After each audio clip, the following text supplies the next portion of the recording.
জিয়া পরিবারের সদস্যবৃন্দ, আসসালামু আলাইকুম ওয়া রাহমাতুল্লাহি ওয়া বারাকাতুহু।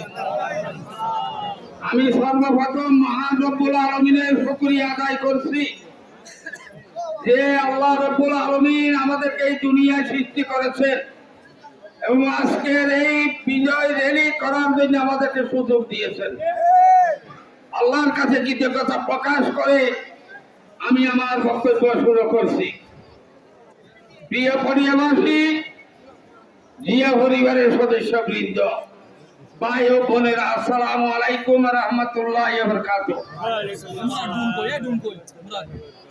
আজ 5ই আগস্ট স্বৈরাচার শেখ হাসিনার পতন এবং জুলাই আন্দোলনের ছাত্র জনতার গণ আন্দোলনের মাধ্যমে স্বৈরাচারী শেখ হাসিনার পতনের মধ্য দিয়ে নতুন বাংলাদেশের আজকে জন্ম সৃষ্টি হয়েছে। এই নতুন বাংলাদেশের নতুন বিজয় দিবসের প্রাক্কালে আমি শহীদ প্রেসিডেন্ট জিয়াউর রহমানকে শ্রদ্ধার সাথে স্মরণ করছি। 1971 সালের মহান স্বাধীনতা সংগ্রামে, স্বাধীনতা যুদ্ধে 3 লক্ষ শহীদদের এবং 2 লক্ষ মা বোনের ইজ্জতের বিনিময়ে এই বাংলাদেশ স্বাধীন হয়েছিল। এই স্বাধীনতা সংগ্রামে রণাঙ্গনে যুদ্ধ করে মহান স্বাধীনতা ঘোষণা করেছিলেন আমাদের দলের প্রতিষ্ঠাতা শহীদ প্রেসিডেন্ট জিয়াউর রহমান। এই শহীদ প্রেসিডেন্ট জিয়াউর রহমানের যোগ্য উত্তরসূরি আমাদের প্রিয় নেতা, বাংলাদেশ জাতীয়তাবাদী দলের ভারপ্রাপ্ত চেয়ারম্যান জনাব তারেক রহমান এই দুর্যোগময় মুহূর্তে পিতা এবং মাতার পদাঙ্ক অনুসরণ করে স্বৈরাচারী শেখ হাসিনার পতনের লক্ষ্যে ছাত্র জনতার গণ আন্দোলনের মহানায়কের ভূমিকা পালন করে তিনি যে আন্দোলন সংগ্রাম পরিচালনা করেছেন, সেই জন্য সারা বাংলাদেশের লক্ষ কোটি মানুষের পক্ষ থেকে জানাই আমাদের নেতা তারেক রহমানের প্রতি শ্রদ্ধা, অভিনন্দন।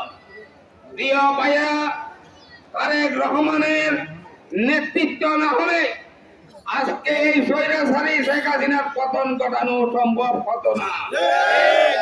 স্বৈরাচারী শেখ হাসিনার পতনের নেপথ্য নায়ক আমাদের নেতা জনাব তারেক রহমান। এটা সর্ব রাজনৈতিক দলের স্বীকৃতি পাওয়া গেছে, এটা আপনারা শুনেছেন। সুতরাং আমাদের নেতার এই নেতৃত্বের বিনিময়ে আমরা নতুন বাংলাদেশ পেয়েছি। সেই নতুন বাংলাদেশ জাতীয়তাবাদী দলের নেতৃত্বকে সামনে এগিয়ে নিয়ে যেতে আমাদের সবাইকে ঐক্যবদ্ধ হতে হবে।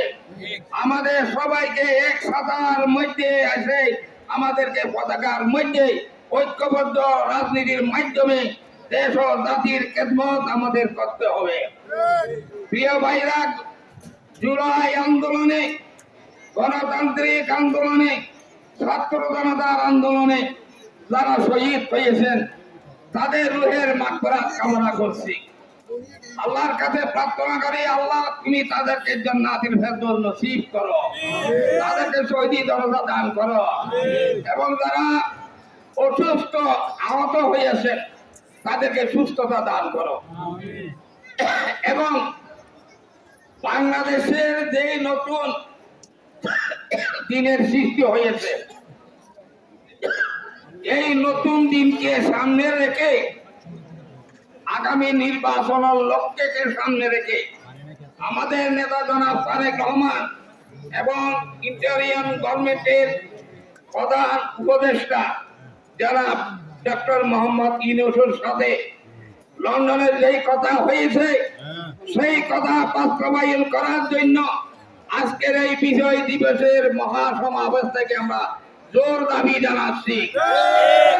জনগণের অধিকারের লক্ষ্যে, জনগণের ভোটের অধিকার উদ্ধার করার জন্য 17 বছর স্বৈরাচারী শেখ হাসিনার বিরুদ্ধে বাংলাদেশের লক্ষ কোটি মানুষ সংগ্রাম করেছে, আহত হয়েছে, নিহত হয়েছে, গুম হয়েছে, আইনাগরে বন্দী হয়ে তাদের পরিবার পরিজনের খোঁজ খবর নিতে পারে নাই। আমরা আজকে এই আইনাগর এবং গুম হওয়া, খুন হওয়া যারা বিএনপির লক্ষ কোটি